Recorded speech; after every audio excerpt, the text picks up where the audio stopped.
Hey guys, I know I haven't posted in a while, but I've been super busy with school lately, and it's only about to get busier from now until the end of the March break, so I thought I'd just post a quick video while I still have time. So in this video, I'm going to show you guys how to make this really cool bass that I made, and it's sort of in the style of Eliminate, so I'll just play it in context with the song that I'm making right now.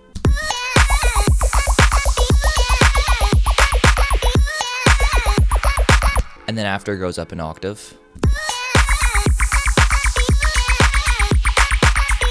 And by itself, it sounds like this.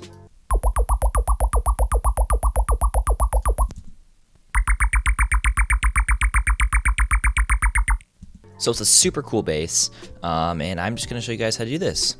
So first of all, let's just turn off all these effects here. There's only 3 actually in the post, so it's a super simple bass, and it's mostly in Serum. And right away you can see that it's just 2 sine waves. That's all it is. Without any effects in the post, it sounds like this.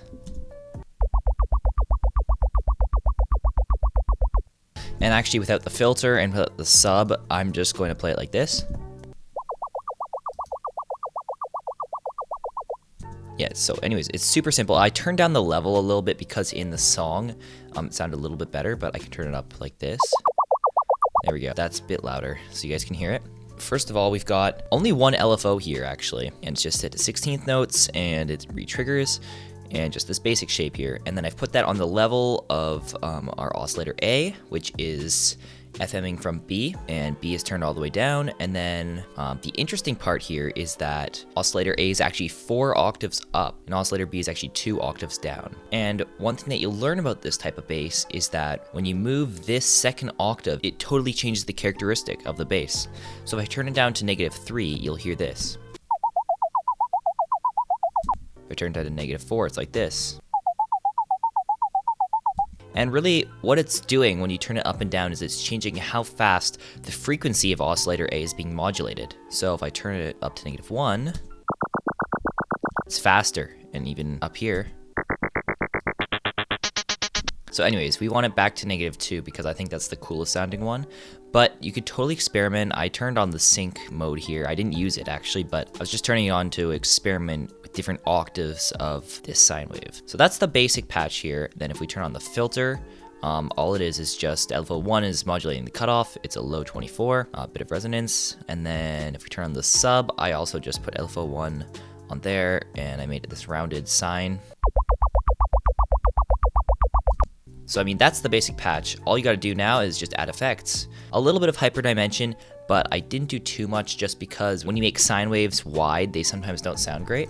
For distortion, which I think is the most important part, I put downsample, and I'm just modulating the drive just slightly. Because with downsample, you get a really nice tone if you keep this knob between like 0 and like 25% approximately. You get a really cool tone that adds a lot of high end, a lot of grit, really just makes the sound pop.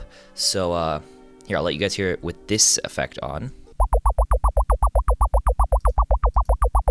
So yeah, it adds a ton of high end, and I think that's the most important part of this bass. It's just sine waves basically being pitch modulated with downsampling, if I was to sum up this bass in a few words.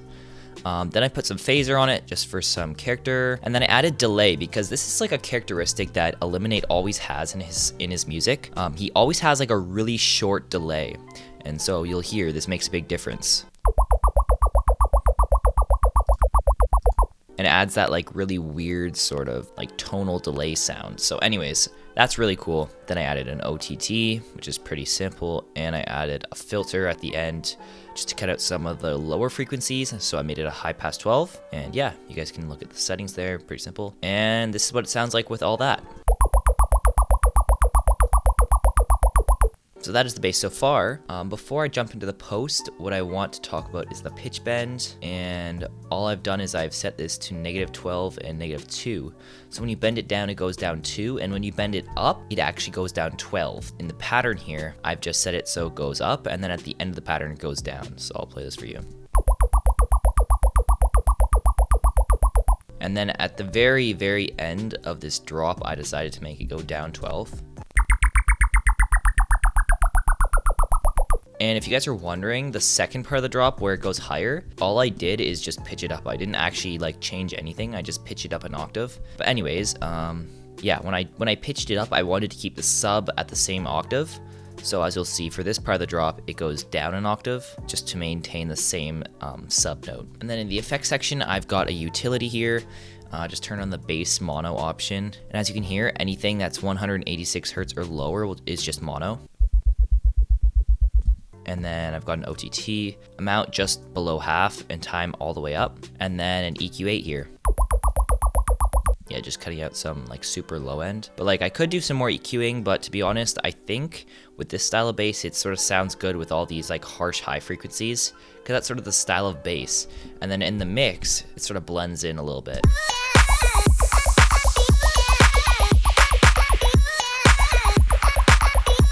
So anyways, that's the bass. It's super simple, guys, and it's a super fun bass to make too, because you can definitely experiment with all this stuff. So I hope you guys enjoyed this tutorial. As I said, I won't be putting out any more videos for probably a bit, but hopefully I'll be back soon. So anyways, thanks for watching, and I'll see you guys in the next one.